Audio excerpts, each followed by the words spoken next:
Story 1. I constantly felt like I had to be the peacemaker in a house that never felt peaceful, like a small therapist in a conflict zone. Story 2. When I was 4, my mother killed my infant brother due to postpartum psychosis and went to prison for 12 years. This left me briefly with a traumatized father who struggled with addiction and his abusive family before my maternal grandparents took me in. Both of my grandparents died a couple of months apart when I was 12, and I entered the foster care system for 6 years until I turned 18 and moved out on my own. Story 3. My brother was shot in the head in Vietnam, and I visited him in Veterans Affairs hospitals during the height of the Vietnam War when I was 10 years old. Story 4. I was severely abused throughout my childhood, but what stands out to me is witnessing my dad's attempted suicide with a shotgun. He closed the door and locked me out. I was banging on the door, promising to be the best daughter I could be and trying to fix the family. My mom grabbed me, threw me on the floor, and pinned me down so if the gun went off, I wouldn't get shot. It was a lot for an 11-year-old to go through. I had to go to school the next day and pretend nothing happened, or Child Protective Services would be called. My teacher noticed something was off and asked me what was wrong. I vividly remember saying, "Nothing, just a bad dream last night. I'm fine." That was the first time I lied to protect my parents. Story 5. Getting hit by my father really sent me into a downward spiral. Do not have children if you lack emotional intelligence. Story 6. My mother's ex would put me in timeout, which consisted of standing with my nose against a wall and my arms at my sides every day for almost a year. He did this to essentially get rid of me so he could have my mother all to himself. He died in jail a couple of years ago, though, so I feel no remorse. Story 7. I don't want to share the biggest trauma, so I will go with the second biggest, which I have mentioned before. I was bullied relentlessly for years while I was in school. It destroyed what little confidence I had and really damaged my trust in people. I still don't trust anyone and keep most relationships at arm's length in case they go sour and I need to cut them out of my life. As a result of the bullying, I have become fiercely independent and can happily live alone. I have never felt loneliness, which allows me to truly be myself around others. If they don't like me, they can leave, and I won't miss them. Kids can be difficult. Story 8. Being sexually molested by my brother-in-law when I was 12, though I was physically closer to 9, was traumatic. He was 28. I stood up to him and reported the abuse.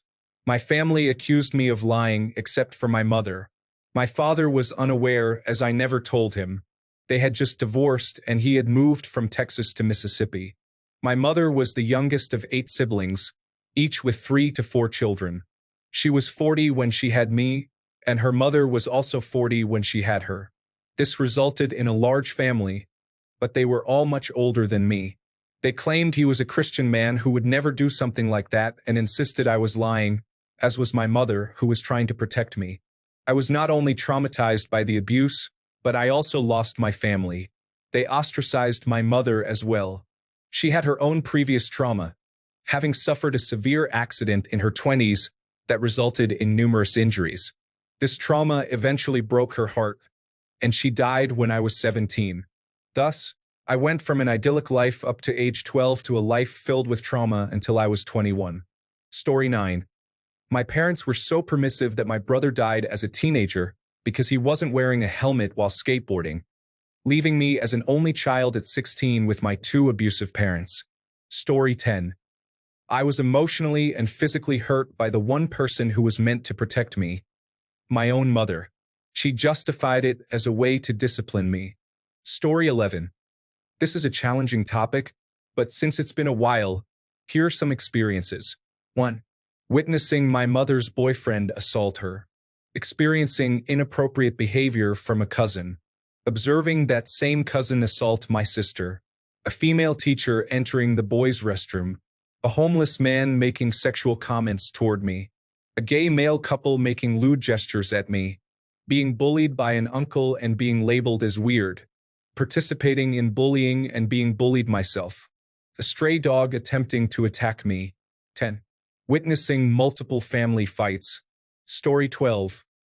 I have never been able to have my friends over because my parents are always arguing. My mom uses her trauma to guilt trip me and my sister. Story 13. Although it can be beneficial to have an outlet, I feel this is a bit of a dangerous precedent to ask people to casually raise their childhood trauma. You do not know what is involved when someone opens up like that and are not in a position to ensure they receive follow-up support if needed. Story 14. There is something I cannot talk to anyone about. I often feel dumb, stupid, and worthless, treated like rubbish. I also have traumatic memories of everyone throwing up, whether it's me, my mother, my sister, or anyone else. It is distressing for me, as I struggle with emetophobia and have a fear of hospitals. Story 15. Not to me, but there was a family of children who were severely abused by their mother, and nobody did anything. As children, we obviously saw adults do nothing and thought it wasn't serious. One of them ended up drinking caustic soda at the age of 12 in an attempt to take his own life. Looking back, I realized that nobody protected those children. Every adult failed them. Story 16. When I was 5, I saw the body of a woman who was lying on a picnic table on my way to school. I guessed she had been assaulted and then strangled. Story 17. My own blood relative tried to have an inappropriate relationship with me and, on another occasion, repeatedly pushed me to the floor because I refused him. Story 18. Living alone from ages 12 to 14 was incredibly challenging. My father passed away shortly after I turned 12, and I didn't resist when my abusive, already absent mother moved in with her boyfriend, leaving me behind. She paid the utilities for our apartment, but nothing else. There was no food or drinkable water, as the tap water was undrinkable. She would buy a year's supply of soda once a year, which became my only source of hydration, aside from stealing water bottles from school or the store. As a result, my teeth suffered greatly. Numerous times I had dry hot chocolate mix poured directly into my mouth, or I was given a shot of expired ketchup for dinner because there was literally nothing else. My only meal each day was lunch at school, which I had to force myself to attend because she threatened me with severe consequences if we faced truancy court. Story 19. My brother is dying of cancer. The impact on my mom was more significant than anything else. He remained quite happy and silly in his last days, but my mom became very depressed and anxious. My dad had untreated severe mental illness when I was little. I think that affected me more than my brother's situation in a different way. However, it doesn't trouble my conscious mind much. I'm at peace with my dad now, but I carry a lot of unresolved trauma, including fawning, freezing, and social anxiety. Story 20. By the way, since these can be sensitive topics, if anyone needs help or wants to talk to someone, there is a long list of hotlines for both the United States and international support. Story 21. Having my body 40% burned by a fire that I accidentally caused in the garage when I was 4. I stayed at Wilford Hall Hospital for almost a year and underwent 3 major skin graft surgeries. Story 22. My older brother is on the autism spectrum. He is functional but definitely unique. He always received all the attention, love, and support. I often received praise for being independent and figuring things out, but from a very young age I had to. From choosing restaurants to receiving attention from our parents, I lived in a world centered around him. Now that we are older and I don't live there anymore, I visit often, and he still receives praise and adoration from our parents that I could only dream of. Story 23. My dad died when I was 4.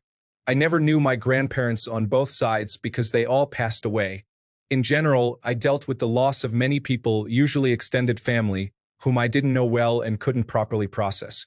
We lived in 4 different homes in one city from 2007 to 2016, and 3 of them were burglarized, including one just 2 months after my dad's passing. We kept moving houses due to the recession, and we were only renters until my mom became the owner of the house we live in now. My sister had to go to college, so it was just me and my mom for most of that time, although my sister came home during her breaks. They often got into arguments, and I acted as the mediator, despite being 9 years younger than my sister. All of this contributed to my ongoing struggles with chronic depression and anxiety, which I'm still dealing with today because I didn't get help sooner. Thanks for letting me share. Story 24. In no particular order, experiencing abandonment by my father created a significant void in my life. I faced physical and emotional abuse from my former stepfather, which was ironic. My mother unintentionally allowed this to happen, as she never let me stay home alone until I was 15 years old. This made me doubt everything I said and did, as I felt untrustworthy from a very young age. Ultimately, they all let me down in different ways, and I am working through these issues as an adult. It's challenging. Story 25. Watching my brother being abused regularly was heartbreaking. I was just a child, and he was my best friend. Tragically, an adult man did not care about a toddler hitting him to make him stop. Story 26. 1. Watching my mother turn a blind eye to all the infidelities of my father. My father manipulated me and my mother when many of our friends warned us about my father's relationships with other women and the children he had with them. Watching my father help other people more than his own family is frustrating. He gives them money, lends them our car, rents them apartments and other things while leaving my mother to worry about finances for my schooling or our next meal. I have to listen to all my mother's grievances against my father or others because she couldn't speak up. But she shares a lot with me. Toxic traditional Asian parents. Story 27. Emotional and physical neglect. As a child, I was dropped off to get my hair cut, and the hairdresser commented on how dirty my sister's hair was. I was 12 at the time and lied, saying we had a pool. She replied, "Tell your mom she needs to wash her hair too." We did not have a pool, and I found myself in that situation more than once, learning to lie to avoid attention. What a frustrating experience. Story 28. Being emotionally manipulated by a parent, bullied by 3 of my first 4 teachers, betrayed by friends early on, relentlessly bullied by classmates for many years, and ignored by those who were supposed to help me. Story 29. It would take too long to describe, but there was a friend who gave mixed signals about being gay. He eventually revealed our private messages in class. I wasn't gay. I was just trying to figure out my sexuality, which made me heteroflexible and led to a constant identity crisis. Story 30. A narcissistic parent and an absent father are not the best combination for a young boy to endure at the age of 5. They say we choose our parents, but how could I choose suffering? Story 31. My parents divorced when I was 3, and for years there were many bitter times between them. This culminated in me telling my mom in 8th or 9th grade that I would no longer participate in visitations, which led her to call the police. Story 32. I witnessed a man dragging a woman out of his car and beating her unconscious on the street. I was in 2nd grade and walking home from school. I thought I had witnessed a murder and that I was the only witness. I started walking to school a different way, which added about an extra 20 minutes to my route. I lived in fear of this man finding and harming me for about a year. Only through therapy did I come to realize how much this event affected me. Story 33. I was emotionally and physically abused by both parents. My birth mother died in 2010 from alcoholism. I am forced to live with my father because I have nowhere to go. It's a long story.